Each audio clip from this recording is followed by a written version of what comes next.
Good morning dear students, welcome to Jatin Academy. Today in this class we will start chapter 21 The boys embark on a dangerous voyage from the novel The Coral Island. So let's get started. मैं भावनाओं से इतना overwhelmed हो गया था कि मैं लगभग डेक पर ही गिर पड़ा। मैंने ऑलमाइटी गॉड को अपना आभार व्यक्त किया। अपनी भावनाओं को व्यक्त करने के लिए मैं चिल्लाया, कूदा, ताली बजाए और डेक पर ऊपर नीचे भागा। मुझे पता था कि लगभग 2 घंटे लगेंगे जब मैं आइलैंड पर पहुंच पाऊंगा। लेगून में पानी की गहराई को याद करते हुए मैं एंकर छोड़ने के लिए तैयार हो गया। जैसे ही स्कूनर वाटर गार्डन के सामने पहुंचा, मैंने एंकर छोड़ दिया। मैंने भी पीतल की बंदूक से एक राउंड गोली चलाई। पीटरकिन ने बोवर से छलांग लगाई, मेरी ओर देखा और भयभीत होकर चिल्लाया। फिर वह मौके से भाग गया। जैक भी उसी गति से गुजरा।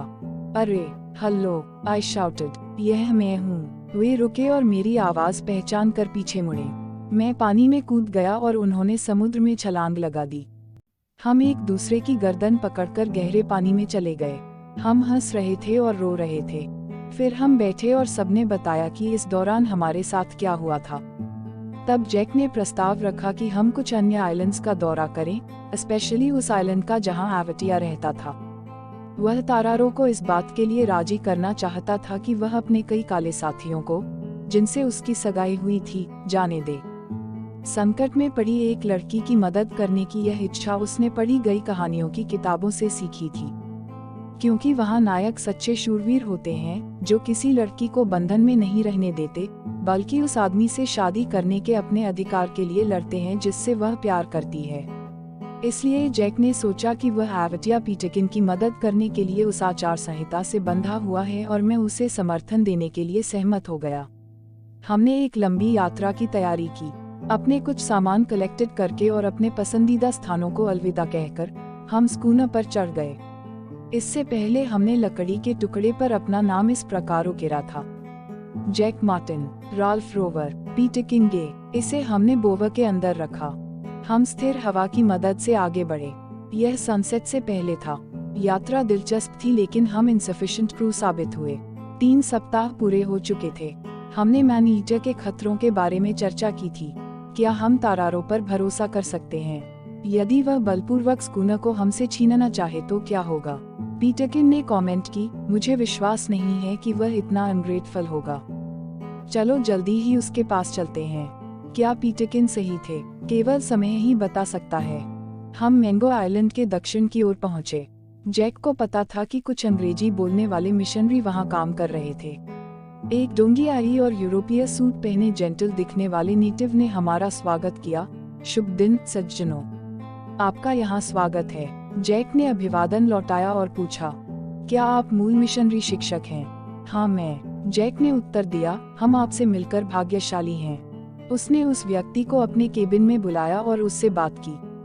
उन्होंने गांव और एनलाइटन नेटिव्स के बारे में और एवेटिया के बारे में भी बहुत सी बातें सीखी जो अभी भी आइलैंड पर थीं। वह अपने आइलैंड पर लौटना चाहती थी और मुखिया से शादी करना चाहती थी, लेकिन तारारो ने उसे जाने नहीं दिया। हमने झोपड़ियों वाला एक खूबसूरत गांव देखा। वे ऑर्डरली रूप से लगाए गए पेड़ों की हरी भरी पत्तियों द्वारा संरक्षित थे। चौड़ी सड़क, खिले हुए फूल और इलाके की साफ सफाई हमारी आंखों को सुकून दे रही थी। जैसे ही हम उतरे, शिक्षक और उनकी पत्नी ने हमारा स्वागत किया। मूल निवासी कमोबेश पोंचो और पतलून जैसे कपड़े पहनते थे। वे हमें देखकर प्रसन्न हुए। तारारो भी फलों और सब्जियों की टोकरियां लेकर हमसे मिलने आई। उन्होंने हमें देखकर बहुत प्रसन्नता व्यक्त की। जैक ने शिक्षक के माध्यम से व्यक्त किया कि एवेटिया को रिहा कर दिया जाना चाहिए। मुझे आपसे अनुरोध करने का अधिकार है, उन्होंने कहा। मैंने उसकी जान बचाई। तारारो ने अनुरोध अस्वीकार कर दिया। फिर वे एवेटिया ले आए। हम भयभीत थे। शिक्षक फुसफुसाए, उसकी बलि दी जाएगी। उछलते हुए और चिल्लाते हुए जैक ने एवेटिया को बांह से पकड़ लिया और उसे एक पेड़ पर खींच लिया। उसने एक देशी से एक युद्ध गदा भी छीन लिया, उसे सिर के ऊपर घुमाया और चिल्लाया, चलो। जंगली लोग उसकी ओर दौड़े लेकिन शिक्षक ने खुद को जैक के सामने रख दिया और चिल्लाया, रुकना, तारारो को जस्टिस करने दीजिए। उद्धरण, तारारो ने आगे बढ़ते हुए अपने फॉलोअर्स को रुकने के लिए कहा। उन्होंने कहा, जैक, मेरे सामने समर्पण कर दो या तुम मरना चाहते हो। वादा करो कि तुम लड़की को नुकसान नहीं पहुंचाओगे। आह, बहुत साहसी लेकिन बहुत मूर्ख। एवटिया कम से कम 3 दिनों तक रहेगी। शर्तें स्वीकार करें, शिक्षक फुसफुसाए। जैक सहमत हो गया। तारारो लड़की को ले गया और हम स्कूनर में लौट आए। जैक गुस्से में था और उदास था, लेकिन शिक्षक ने उसे धैर्य रखने के लिए कहा। वह एक योजना लेकर आया। यह एक खतरनाक योजना थी।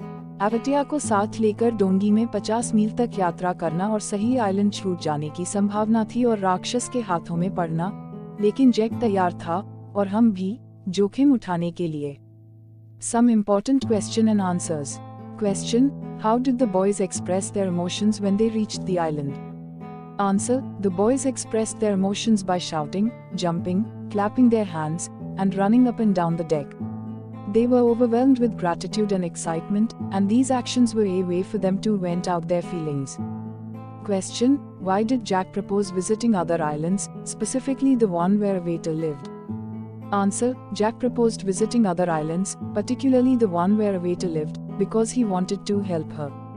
Inspired by the stories he had read, he believed in the code of conduct where heroes would fight for a damsel in distress.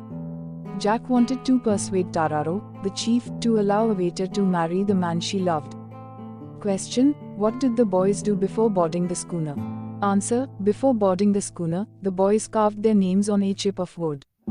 The names they carved were Jack Martin, Ralph Rover, and Peter Kungay. They placed the chip of wood inside the bow as a way to leave their mark and signify their presence. Question: Who did the boys meet on Mango Island, and why was it fortunate for them? Answer: The boys met a native missionary teacher on Mango Island, and it was fortunate for them because he could provide valuable information. They learned about the village, the enlightened natives, and Avatar's situation. The teacher's knowledge and insights helped them understand the circumstances better. Question: What was Jack's request through the teacher when meeting Tararo? Answer: Jack requested through the teacher that Avatar should be released. He reminded Tararo that he had saved her life, and he believed he had the right to ask for her freedom. Jack wanted to intervene and ensure Avatar could marry the man she loved. Question: How did Tararo initially respond to Jack's request regarding Avatar? Answer: Tararo initially rejected Jack's request for Avatar's release. He refused to let her go and did not agree with Jack's arguments. Tararo was resistant to the idea and posed a challenge to Jack. Question: What was the dangerous plan that Jack devised to rescue Avatar? Answer: The dangerous plan that Jack came up with was to sail in a canoe for 50 miles with Avatar on board. This plan carried risks, including the possibility of missing the correct island and falling into the hands of savages. Despite the dangers involved, Jack and his companions were willing to take the risk to save Avatar. Thank you for taking the time to listen to this content. If you found it valuable, please consider giving it a like and sharing it with others. Also, don't forget to hit the subscribe button on my YouTube channel to stay updated on future content. Your support means a lot to me. Thank you.